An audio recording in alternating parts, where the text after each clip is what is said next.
Student, welcome back to my YouTube channel Neha education. मैं नेहा आपके लिए रीजनिंग से कथन एवं तर्क चैप्टर में से क्वेश्चन लेके आई हूँ। इसे हम सॉल्व करेंगे। ये सारे क्वेश्चन आपके किसी न किसी एग्जाम में पूछे गए हैं, तो इसे हम सॉल्व करके देखेंगे। क्या आपको तब तक कड़ी मेहनत करनी चाहिए जब तक आप अपने हस्ताक्षर को ऑटोग्राफ में नहीं बदल लेते? तो इसका तर्क हम क्या दिया गया है, तब तक मेहनत करें जब तक आप उस स्थिति तक नहीं पहुंच जाते जिसे आपको किसी को अपना परिचय देने की आवश्यकता नहीं होती।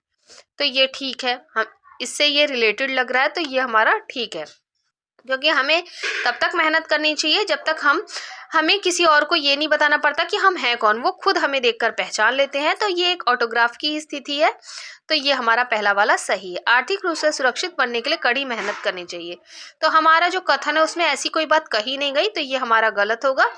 केवल तर्क एक प्रबल है, तो हम इस पे टिक करेंगे।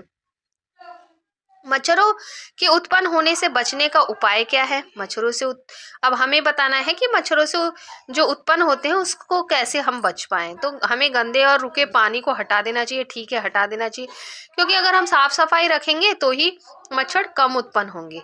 हमें मच्छर प्रतिरोधक तथा अन्य गैजेट का उपयोग मच्छरों को काटने से बचाने के लिए करना चाहिए। हम इसका भी इस्तेमाल कर सकते हैं, मच्छर से को दूर रखने के लिए हम प्रतिरोधक का इस्तेमाल कर सकते हैं, गैजेट का, ये भी ठीक है। मच्छरों को खत्म करने का कोई उपाय नहीं है, ये तो वैसे ही गलत लग रहा है, तो हमारा पहला वाला ठीक है। केवल तर्क एक प्रबल है। फिर तीसरा हमारा क्या है, क्या भारत के 7 सितारा होटलों का प्रतिबंध लगा देना चाहिए? हाँ, अंतर्राष्ट्रीय अपराधी 7 सितारा होटलों में काम संचालित करते हैं। नहीं, धनी पर्यटकों के न आने से पर्यटक राजस्व में हानि होगी, तो ये तो हमारा ठीक लग रहा है सेकंड, क्योंकि अगर हम 7 सितारा होटल बंद कर देते हैं, अगर आप अपने आप को फील करिए कि आप उस स्थिति में हैं, तब आप सही आंसर दे पाएंगे। अगर हम 7 सितारा होटल बंद कर देते हैं तो पर्यटन राजस्व, तो धन नहीं आएगा बाहर से जो आता है। और इसके लिए तो हम दूसरे उपाय भी कर सकते हैं कि जो अपराधी हैं वो ऐसी हरकत ना करें। इसके लिए तो हम दूसरे उपाय भी कर सकते हैं।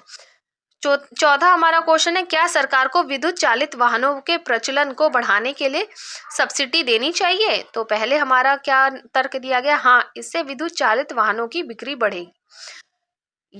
ये ठीक लग रहा है, इससे रिलेटेड लग रहा है कि अगर सब्सिडी बढ़ जाती है तो बिक्री बढ़ जाएगी। नहीं, लोगों को ऐसी किसी सब्सिडी का इंतजार न करके उन्हें पर्यावरण की सुरक्षा करने के लिए आगे आना चाहिए।